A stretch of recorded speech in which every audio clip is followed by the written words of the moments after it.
Hello everyone and welcome back for some more Drag Race gossip, secrets and drama. We all know that reality TV is heavily produced and in the famous words of Tatiana, what you see isn't always the truth. Well, it seems like you all loved my previous videos where I went through some of the backstage Drag Race production secrets, so I'm back with some more juicy production secrets for you all. Today we're going to be talking about the crazy clauses in the Drag Race contract, secret lawsuits involving the production company, and something that perhaps confirms that Drag Race is indeed rigged. All that and more coming up in today's video, so let's get started. And if you like these videos and want to see more of them, please make sure you subscribe to my channel to get notified when I post more videos. Thank you! What's actually in the Drag Race contract? We've all heard rumours over the years about what's in the Drag Race contract, and there have even been videos going through this because over the years, the alleged contract has been leaked online. Reality Blurred got their hands on a full Drag Race contract from season 8, and some of the clauses in it are pretty crazy. The first one that really stood out was that the queens have to agree to the following clause, quote, I agree all risks of interacting with the other participants and anything else, including any consensual intimate contact that I may enter into. Which means that the queens cannot sue the show if they hook up with another contestant during filming and end up catching a disease or medical condition. This is pretty standard in show contracts, but the fact that this clause exists tells you a lot about what the producers expect to happen behind the scenes. The contract also says that producers own the rights and proceeds to anything the Queen does on the show, including their characters, songs, and even what the contract calls, quote, elements of my life story. But the bit that I think may surprise a lot of you is that the Drag Race contestants apparently also have to give the producers a cut of their YouTube revenue after the show, and the queens are exclusive to the producers for 24 months after their last episode airs. So if the queens use their post-show fame to build big YouTube channels, World of Wonder is apparently taking a percentage of their profits if this contract is to be believed. And there's another clause that I found that comes from one of the producers themselves. Drag Race Challenge producer Todd Masterson revealed on the Tony Soto show that there's a non-fraternization clause for production staff. What this means is that even after a queen is eliminated, the producers are not allowed to be friends with them until after the finale has aired. And this is apparently to make sure that no information about who's still in the competition can leak out through producer friendships. So when you put all of this together, the queens are basically signing away a potentially huge amount of control and money before they even walk through the workroom doors. Season 1, the lost blurry season.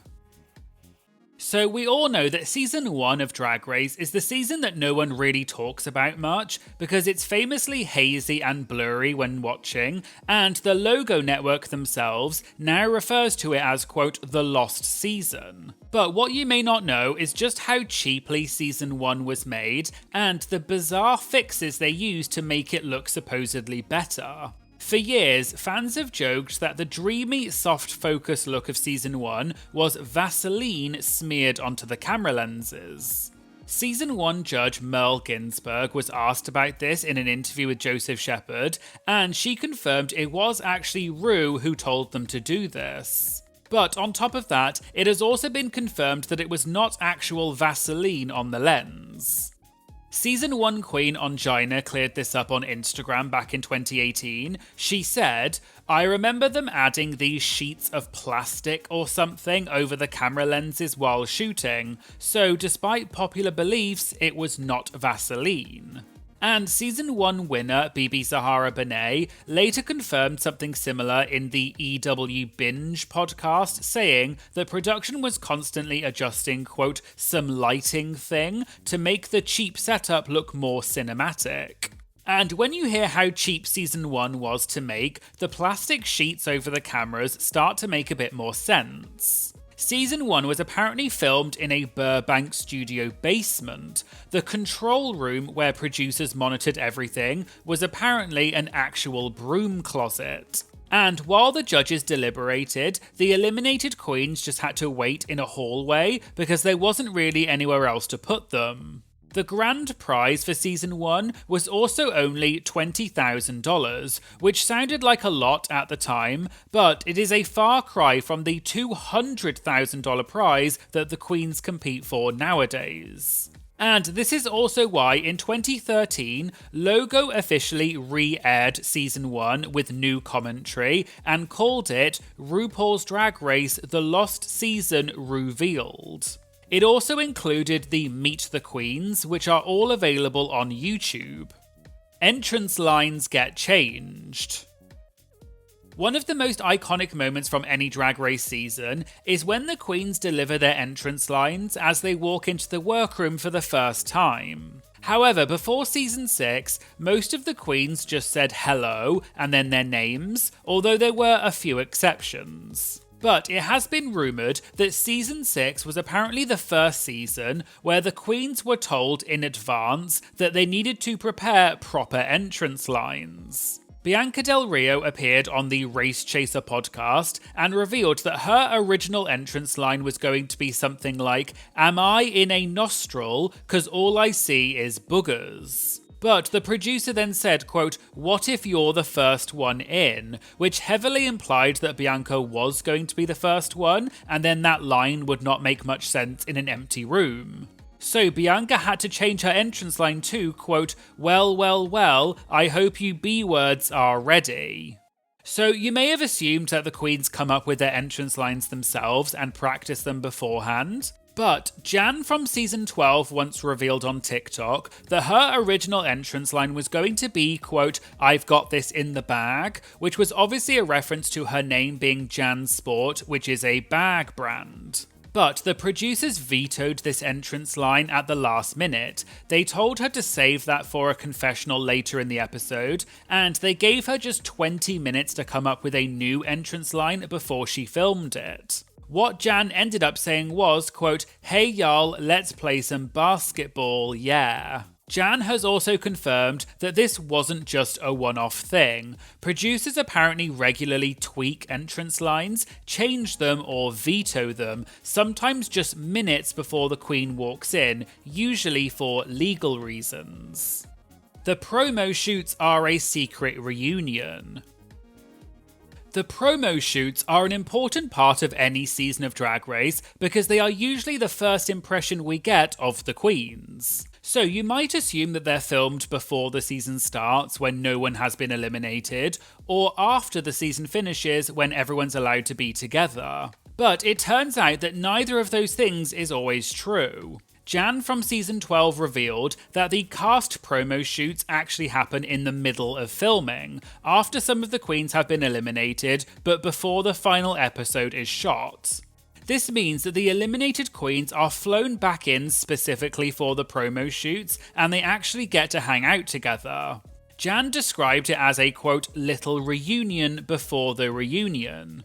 And the wild part is that the eliminated queens have to come back into the bubble of secrecy, no phones, no contact with the outside world, and then once the shoot is done, they have to leave again and wait until their season airs to talk about it again. This has also been confirmed by other queens as well. For example, Naysha Lopez has revealed that after she was eliminated first on season 8 and before she was brought back later in the season, she had to go back to film the promo. But because she was technically eliminated at that point, she was not allowed to speak to any of the other queens on set. So they had a member of production sit with Naysha to make sure that she did not speak to anyone else. And apparently the other queens thought Naysha was being rude because they would go up to her and ask her how she is, but she was not able to answer them. And on a different franchise, which is Canada's Drag Race on season 1, during the Sorry Not Sorry Girl Group challenge where they had to do a rap battle, the contestant Boa said, quote, "Scarlet Bobo looks are a no-no, dressed as a clown and it showed in the promo." So this confirms that they must have filmed the promo for Canada Season 1 around the time of the first episode, otherwise Boa would not have known to put that in her verse. However, this has apparently now changed, and in the later seasons, after around season 9, they started filming the promos at the end of the season, sometimes many months after, which is why some queens come back with much more elevated looks than they had during the season. But it's interesting that in earlier seasons, the queens had to film the promos partway through the season, with some queens who had already been eliminated, so it was kind of like a reunion before the actual reunion. Are the Drag Race winners rigged? Most Drag Race fans know by now that ever since Season 3, each finalist has to film themselves winning, so that no one knows who actually wins, even the queens themselves. This is because before Season 3 aired, Raja's win was leaked by blogger Perez Hilton. But what you may not know is that at the Season 4 finale, something happened that may suggest that the winner is predetermined. Willem spilled the tea on the Race Chaser podcast about what really happened when Fifi O'Hara, who now goes by Jeremy, filmed her version of her winning. First they crowned Chad, and then everybody thought Chad won, and then they crowned Sharon, and then they crowned Fifi, and when they crowned Fifi, this big prism paperweight that she had on her corset fell to the ground, and when she bent to pick it up, the crown fell off of her head, and then she looked at them after like, should we reset? Can we do it again? And Ru basically just gave a move on thing. Like we knew RuPaul said, no, we're fine. We got it. We knew that it was definitely not a Fifi win at that point because they didn't have a clean take of her winning. And this revelation is one of many reasons why some fans think that the winner is predetermined,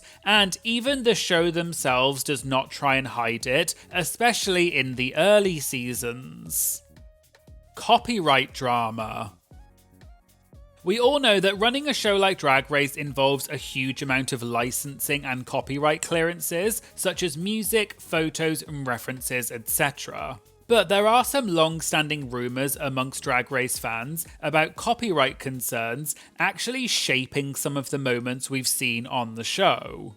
The first rumour is about the Night of 1,000 runway theme, where they do runways inspired by a famous person, which has become a staple format over the years. There's a rumour that, after Season 8's Night of 1,000 Madonnas runway, where multiple people wore kimonos, the show had to pay massive licensing fees for the music video and film reference photos that the queens had used. Ever since, queens have allegedly been restricted to only using public appearance photos like red carpet looks, because the show can buy those images from the website Getty Images for much cheaper, whereas music video looks are much more expensive. This is because the rights to photos from red carpets or other events are held by the photographer who took the photos, whereas the rights to photos or images from music videos or movies are held by the studios or labels, which are much more complicated and expensive to secure the rights to. And there's something that does lend a bit of weight to this rumour. Maddie Morphosis from Season 14 posted on Instagram after her season aired that her original look for the Night of 1,000 JLo's runway was one of the Dreamworld outfits from the film The Cell. But Maddie said production told her that she was not able to wear it on the main stage, probably because it would have been expensive to get the rights to that photo. The second rumour about copyright is to do with Raven and the Season 2 reunion. According to a rumour posted in an article by TV Tropes, Raven originally turned up to the Season 2 reunion dressed as the evil queen from Disney's Snow White. Not just inspired by the character, but actual cosplay, because on the season she had been called a villain. According to this rumour I found, the producers were so concerned about Disney coming for them for copyright that they actually made Raven change on set. So the simple black party dress that she ended up wearing during the reunion was apparently something production rushed out to buy for themselves so they could give it to her. I did try and see if I could find anything to corroborate this, but I couldn't find any official sources, so this may be an unverified rumour and may not be true, but it does fit the pattern of how cautious Drag Race is about copyright, so I just wanted to mention it just in case. Snatch Game order. Snatch Game is probably the most iconic recurring challenge in all of Drag Race history. And although it looks like a free-flowing game show, there is apparently a strict order to how the queens answer. Q from season 16 revealed on Maddie Morphosis' YouTube channel that during Snatch Game, the contestants do not answer randomly, they go in alphabetical order of their character's first name.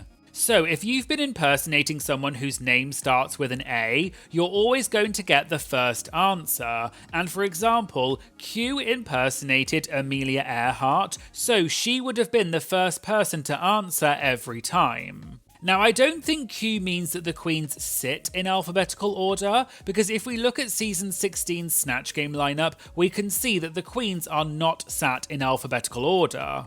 But what she means probably is, when RuPaul asks each queen to give their answer, it is done alphabetically. Because as some of you may or may not know, what we see is a much more condensed version of Snatch Game, and in reality, every queen has to answer every question, which is why filming Snatch Game can sometimes take hours.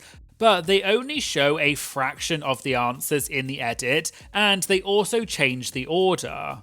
This is just a small thing, but I think it does change how you watch the challenge back, and it may explain why some queens in the Snatch Game seem to get more or less screen time than others, and why some queens get to riff off the earlier answers, whereas others have to go in cold.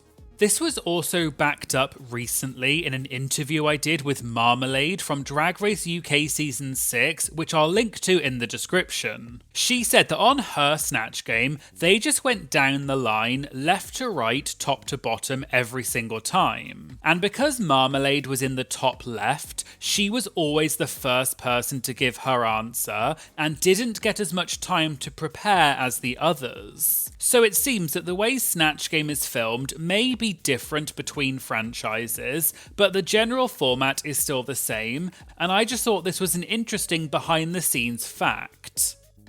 Pit crew scouting. The pit crew has been a staple of Drag Race since the start of the show and has had many different lineups throughout the years.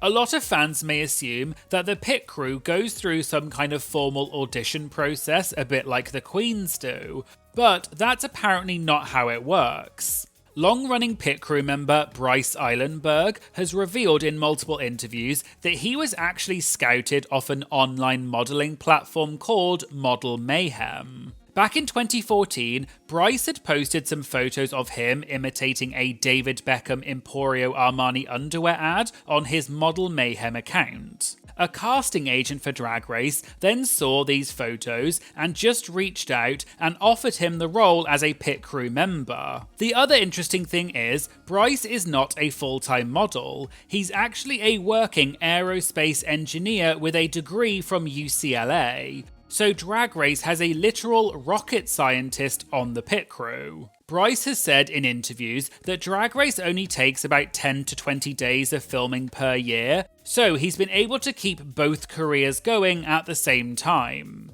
And other pit crew members have also revealed that there is not a formal audition process. Most of them got their roles through go-go dancing in gay clubs or through friends of friends who worked in the casting department. Drag Race sued a leaker. We all know that spoilers are a huge part of Drag Race. Every season we see information leaked online before episodes have even aired, and although sometimes these spoilers are not correct, most of the time they are very accurate, which means someone from within the company must be leaking this information. But what you might not know is that in 2018, World of Wonder actually took someone to court over a spoiler. In February 2018, an anonymous account on Reddit, Instagram and Twitter using the name Reality TV Leaks started posting spoilers for All Stars 3 before each episode aired. They were posting elimination orders, runway reveals, challenge spoilers, etc., and they were even openly mocking World of Wonder publicly by posting memes about it. According to court documents obtained by Deadline, World of Wonder responded by filing a lawsuit against this anonymous leaker seeking $300,000 in damages. That's $150,000 per infringed episode, plus $25,000 per individual violation. After the lawsuit was filed, the leakers' social media accounts went private and eventually disappeared altogether, so whether they actually paid up or just went underground is unknown. Another interesting angle of this situation is that despite all of this, the lawsuit did not actually stop the spoilers. The spoilers used to be posted on the RuPaul's Drag Race Reddit, but after the lawsuit there was a crackdown on it. So a subreddit called R Spoiled Drag Race was created specifically as a workaround so fans could keep posting these spoilers in a less policed space. There have still continued to be leaks and spoilers on every season of Drag Race. However, Drag Race has now just apparently started switching to issuing DMCA copyright takedown notices rather than filing lawsuits because it's a cheaper process. There have also been rumours over the years that the Drag Race producers themselves are the ones leaking spoilers to try and create buzz about the show, but this is just a rumour and has never been confirmed, so you'll just have to make your own minds up about whether you think this is true or not.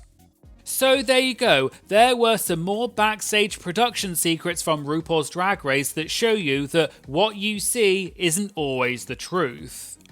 Did you know about any of these production secrets before? And which ones surprised you the most? Let me know in the comments.